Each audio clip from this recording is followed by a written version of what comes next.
Okay, I'm gonna be honest with you. This video is a failure. Well, hopefully not the video itself, but the person making it. Because on this channel, I like to upload one video for every movie I see. That way, anyone who wants to see a certain movie can click on it and think, okay, I might see this movie because things that this person has said about it.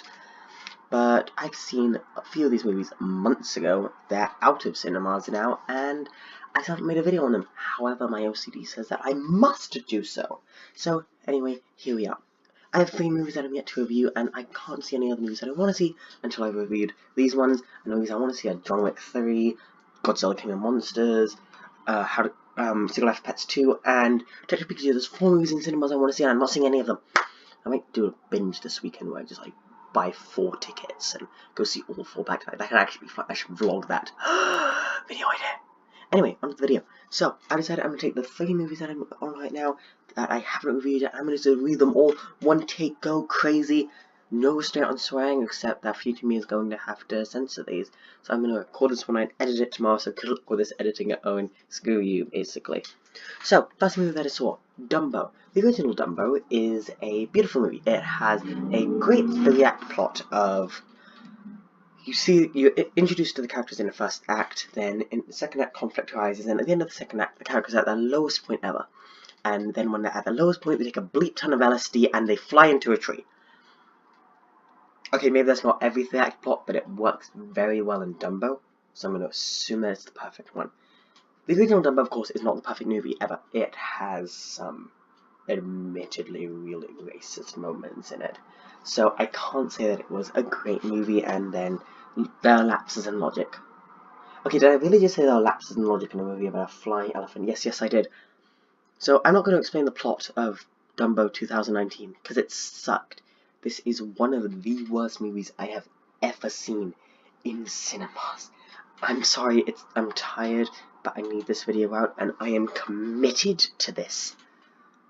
But it sucked. It was a bad movie. First of all, just the way it looked was bad. It was oversaturated throughout all of it. The grass looked ridiculous. Fire looked ridiculous. Everything looked ridiculous. The thing that annoyed me the most was this wasn't a remake. This was a sequel. Tim Burton obviously saw the original and thought, hey, I can make a great sequel to that, but the movie ends with a bunch of newspaper clippings showing the future adventures of Dumbo, in case they ever wanted to make a sequel back then, but the sequel I want to make is different, so how about I just remake it, stick the remake in the first 30 minutes of the movie, then have an hour and a half of basically my own movie that I want to make.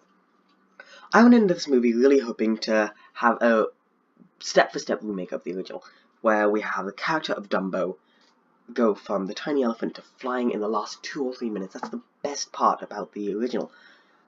This movie, however, shoves the entire original into the first 30 minutes, as I just said, and then kind of goes off on its own movie, and which could have worked as a sequel. If it was a sequel, I probably would have liked it, but because the way it all worked, it kind of just felt stuffed in there. They were putting 2 movies into one, and because of this, all the characters that are meant to be in this sequel section of the movie don't show up till about halfway through the movie. So we're introduced to all these characters, have them there, and then suddenly, oh yeah, there's all these other characters who we also need to care about now, but we're not going to have time to introduce them properly. And that just felt really, really ridiculous. The character of Dumbo wasn't developed, no characters were really developed, and they paid more attention to the humans than the animals, and that's not why I go to see a movie about a flying elephant, to see human relationships. Surprise, surprise. There were good parts of this movie. I'm not going to just bash a movie endlessly and not admit that there were actual decent parts of it. Probably the best part was Danny DeVito, not gonna lie. He's a great actor, and I found him very funny. I laughed at a few of his lines, and whenever he was on scene, the movie wasn't as boring, and this movie is less racist than the original, so you gotta hand it that. But overall, watch the original, because these are meant to be kids' movies, and the ending is genuinely scary. There are very scary scenes in this movie. There were only like 2 families in the cinema when I went to see it, and one family had to take their little kid out of the theater because the movie that was made for children got too scary for them. Does that seem like a problem to you? Okay, moving on to the next movie. I'm done slapping Dumbo around. Editor, you're going to want to have to cut some of this out. Don't worry, my editor's got this. Okay, next up is Velvet Buzzsaw. Velvet Buzzsaw is a Netflix movie about a... Actually, no. Skip to This Time Now if you don't want spoilers, because I watched this movie having no idea what the plot was about, and I found it vastly more enjoyable with no idea what was going on. So I would think it would be a lot better for you as a viewer to watch this movie with no idea what's happening. That being said, I am going to talk about the plot now. Not anything at all relevant to the plot, but I'm going to give you the elevator pitch of the movie. So, if you don't want that, skip to this time that my editor has so kindly put on screen. Why am I saying my editor? My editor is me. And look at the next review. But Velvet Buzzsaw is a movie about a young art seller who finds out that a man has died in her building and decides to sell all his work. And it's a horror movie. That's all you need to know about this. It's a very interesting movie. It spends a lot of time not on horror, but actually on guessing who done it. There isn't that much gore in it. There's a little bit of gore, so I wouldn't recommend this to anyone who doesn't like gore. But it works a lot better as a whodunit than a horror, and I really like that. This movie wouldn't work on rewatching, however, because if you rewatch it, then you don't really have the excitement of what's happening. So I think this movie only works the first time you watch it. Then every time after that, it doesn't really work. However, it's bashing high art, so I've got to give it props for that, because I am not the biggest fan of high art, I'm not gonna lie. I mean, you can spill paint on a paper and sell it for $1 million.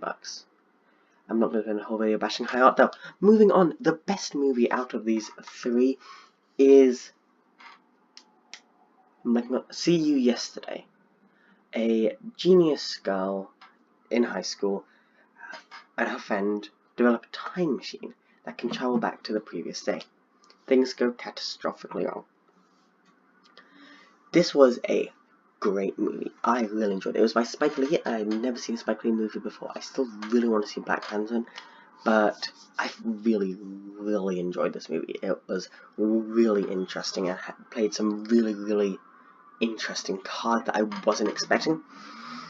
It's definitely a movie that Spike Lee, as a producer and director, would make.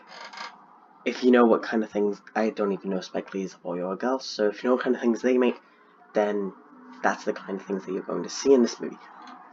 But it also has a very interesting time travel factor, because a lot of movies that introduce time travel have two options. Option 1, take time travel from a franchise that has it implemented and use those rules, so Doctor Who, Hot Tub Time Machine, anything like that, and use those rules. But this one took a very interesting route and created its own rules for time travel. And it explains them really, really well. There's no big scene of explain what time travel is. No, the whole thing is, the time travel is taught to you as the story goes along, but you're never confused by it. It's really interestingly played out. All the different factors that, of course, you always have when you have time travel in a movie are played out really, really well. It's a super well-paced movie that I really, really enjoyed, and is definitely the best movie that I've seen since probably Endgame. And that's really all. Excuse you. And that's really all I have to say about it. Really enjoyed it. There were some parts I didn't like. The main character, her whole thing is that she's meant to be very stubborn. And she just kind of came off as very annoying and problem causing. But really, those are the only three movies. There, I did it. I'm done with those movies. I can upload this video to the YouTubes. Sorry that's not very edited very well, just some censored out swear words and, well, pictures of the movies that I'm reviewing. I'm sorry that's what I could get, but I just wanted to get this out because now I can go ahead and focus on all these other movies that I really, really want to review. You know, I'm going to go ahead and edit this right now because I'm not going to have you guys waiting anymore, because I love doing YouTube and I want you guys to be able to enjoy this content. Anyway, I hope you all enjoy this video. Have a great day and I'll see you on the next one. Owen out. Goodbye.